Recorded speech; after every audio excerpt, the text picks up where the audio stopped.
सिद्ध संगम recording studio.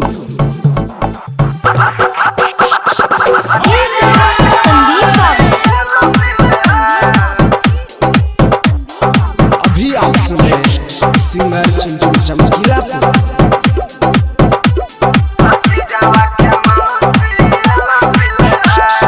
डाल डाल डाल ये कर्रा में डाल भतीजावा के मौसी ये लो फिलहाल।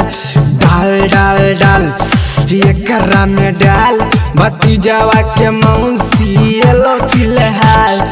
गाल गाल गाल ये कर गोरे गोरे गाल ऊपर से नीचा को दिलाल रे। डाल डाल डाल ये कर्रा में डाल भतीजावा के मौसी ये लो फिलहाल।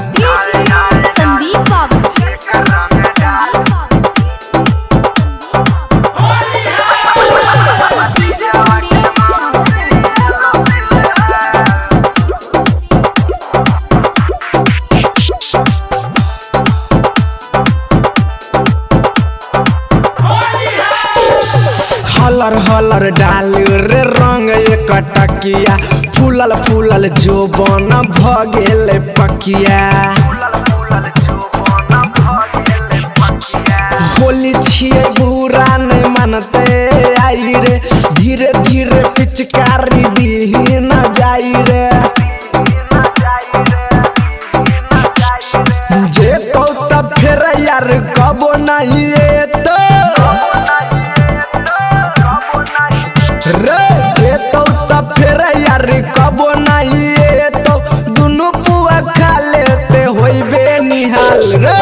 डाल डाल डाल ये कर्रा में डाल भतीजावा के मौसी ये लो फिलहाल। डाल डाल डाल ये कर्रा में डाल भतीजावा के मौसी ये लो फिलहाल।